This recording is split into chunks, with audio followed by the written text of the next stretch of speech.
दरम्यान नीट पेपर फुटीनंतर लातूरच्या कोचिंग परिसरावर प्रशासनानं मोठा निर्णय घेतलाय.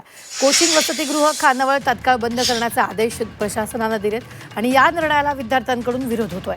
कोचिंग वसतिगृह खानावळ बंद झाल्यास आम्ही राहायचं कुठे, अभ्यास करायचा कसा, असा सवाल विद्यार्थ्यांनी प्रशासनाला केलाय. लातूर जिल्हा उद्योग केंद्रानं एमआयडीसीतील उद्योगांसाठी मंजूर गाळ्यांमध्ये सुरू असलेले व्यावसायिक उपक्रम तात्काळ बंद करण्याचे आदेश दिलेत आणि त्यामुळे क्लासेस, हॉस्टेल, खानावळी चालवणाऱ्या व्यावसायिकांमध्ये खळबळ उडालेली आहे. एखादा क्लासेसमध्ये जर गैरमार्ग अवलंबला म्हणजे ह्याचा अर्थ सगळेच तसे आहेत अशातली भाग नाही.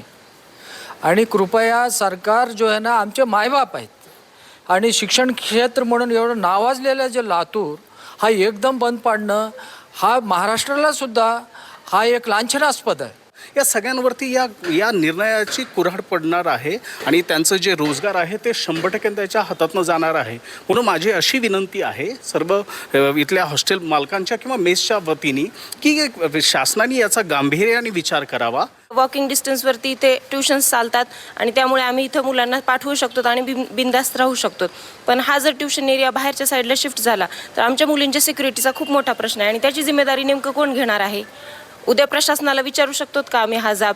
आता पूर्ण हे सगळं बंद केल्यानंतर आम्ही जायचं कुठं. आम्ही हॉस्टेलमध्ये राहतो. आमचे हॉस्टेल क्लासेसच्या बाजूला आहेत. सगळे इथंच आहे. आम्हाला इथंच रीडिंग जवळ पडते. मग सगळे हे रीडिंग बंद. हॉस्टेलवाले तर आम्हाला म्हणतील तुम्ही जावा आता तुमच्या क्लासेसकडे. क्लासेस दूर गेल्यास आम्ही कुठं राहायचं, येणं जाणं तेवढं दूरून कसं करायचं. आमच्यावर अगोदर पेपर फुटी झाल्यामुळे मेंटली आम्ही डिस्टर्ब झालेलो आहे. खाजगी कोचिंग क्लासेस, ट्युशन क्लासेस, अभ्यासिका, खानावळी, हॉटेल, हॉस्टेल हे तात्काळ स्वरूपाने बंद करायचे आदेश काढल्या संस्थेस निर्देश दिले असून याचं अनुपालन न झाल्यास संस्थेवरती कारवाई करण्यात येईल असं पत्र काढलेलं आहे.